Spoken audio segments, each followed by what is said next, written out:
औरत कितनी बेवकूफ़ होती है, समय मिले तो ज़रूर देखना। पूनम रोज़ाना की तरह आज फिर ईश्वर का नाम लेकर उठी, किचन में आई और चूल्हे पर चाय का पानी चढ़ाया। फिर बच्चों को नींद से जगाया ताकि वे स्कूल के लिए समय से तैयार हो सकें। कुछ ही पलों में वो अपने सास ससुर को चाय देकर आई, फिर बच्चों का नाश्ता तैयार किया और इस बीच उसने बच्चों को ड्रेस भी पहनाई, फिर बच्चों को नाश्ता कराया। पति के लिए दोपहर का टिफ़िन बनाना भी ज़रूरी था। इस बीच स्कूल का रिक्शा आ गया और वो बच्चों को रिक्शा तक छोड़ने चली गई। वापस आकर पति का टिफ़िन बनाया और फिर मेज से जूठे बर्तन इकट्ठा किए। इस बीच पति देव की आवाज़ आई कि मेरे कपड़े निकाल दो। उनको ऑफिस जाने के लिए कपड़े निकाल कर दिए।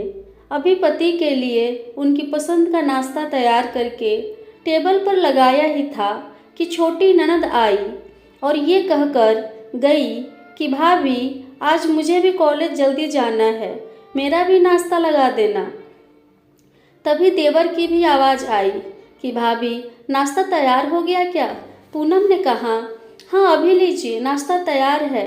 पूनम के पति और देवर ने नाश्ता किया और अखबार पढ़कर अपने अपने ऑफिस के लिए निकल चले। उसने मेज से खाली बर्तन समेटे और सास ससुर के लिए उनका परहेज का बिना तेल मसाले वाला नाश्ता तैयार करने लगी। दोनों को नाश्ता कराने के बाद फिर बर्तन इकट्ठे किए और उनको भी किचन में लाकर धोने लगी। इस बीच सफाई वाली भी आ गई। उसने बर्तन का काम सफाई वाली को सौंपकर खुद बेड की चादरें इकट्ठा करने पहुंच गई और फिर सफाई वाली के साथ मिलकर सफाई में जुट गई। अब तक सुबह के 11 बज चुके थे। अभी वो पूरी तरह काम समेट भी न पाई थी कि डोरबेल बजी। दरवाज़ा खोला तो सामने बड़ी ननद और उसके पति व बच्चे सामने खड़े थे। उसने खुशी खुशी सभी को आदर के साथ घर में बुलाया और उनसे बातें करते करते उनके आने से हुई खुशी का इजहार करती रही। ननद की फरमाइश के मुताबिक नाश्ता तैयार करने के बाद अभी वो ननद के पास बैठी ही थी कि सास की आवाज़ आई, बहू खाने का क्या प्रोग्राम है? उसने घड़ी पर नज़र डाली तो 12 बज रहे थे। उसकी फिक्र बढ़ गई। वो जल्दी से फ्रिज की तरफ लपकी और सब्जी निकाली और फिर से दोपहर के खाने की तैयारी में जुट गई। खाना बनाते बनाते अब दोपहर के जो 2 बज चुके थे। बच्चे स्कूल से आने वाले थे। लो बच्चे आ गए। उसने जल्दी जल्दी बच्चों की ड्रेस निकाली और उनका हाथ मुंह धुलवाकर उनको खाना खिलाया।